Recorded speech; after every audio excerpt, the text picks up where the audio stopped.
waxaa socda gurmadka iyo baadigoobka dadkii ku waxyeeloobay qaraxii ka dhacay isgoyska Soobe ee magaalada Muqdisho. Ciidamada kumaandooska ee militariga ee loo yaqaan Danab ayaa ku biiray howlgalka dhismayaasha burburay looga soo saarayo meedadka shacabkii shalay al-shabaab ay ku xasuuqeen isgoyska kilometer 5.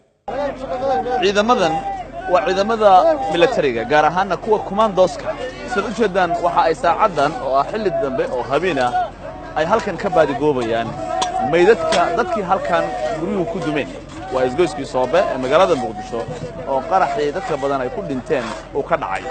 ciidamadan waxa ay saacadan u soo jeedaan inay helaan bal haddii jiraan meedadkii halkan ku aasmay. sargaal u hadlay ciidankan kumaandooska ayaa sheegay in ay dibadda u soo saareen ilaa 3 meed oo kamid ah dadkii ay ku burbureen dhismayaasha, kuwa kalena ay hadda baadigoob ugu jiraan.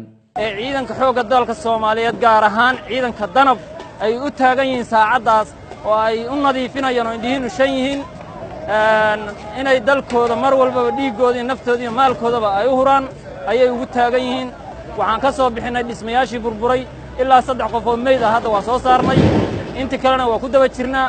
waxaan doonaynaa mar kasta aan u taagannahay una dhimanaynaa waxay tahay dan gaar ah oo aan ka leenahay maahan, waa dan Soomaaliyeed, waa dhulka Soomaaliya, waa qarannimada Soomaaliya oo difaacayno.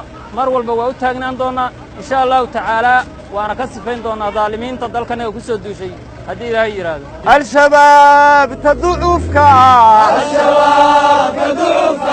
duligiyo qarmuunka ana dabar jaraye ciidanka Danab waxa uu kamid yahay ciidamada sida gaarka u tababaran ee had iyo goor howlgallada gaarka ka fuliya goobaha fogfog ee saldhigyada ay ku leeyihiin argagixisada al-shabaab. 450 kamid ah ciidamada kumaandooska ee Danab ee kula dagaalama al-shabaab banaanka magaalooyinka ayaa iminka aad u jeedaan iyagoo ka shaqeynaya isgoyska Soobe ee magaalada Muqdisho oo shalay qarax uu ka dhacay. waxaana halkan ay u yimaadeen ka fogoo dagaalka shabaab ay kula jiraan dhinaca kale inay dadkooda caawiyaan oo ay shabaab dhibaatada ay ka geysteen gudaha ay wax ka qabtaan, sida inay sifeeyaan wadooyinka iyo inay shacabka badbaadiyaan. Ali Baasha Cabdullaahi, warbaahinta qaranka magaalada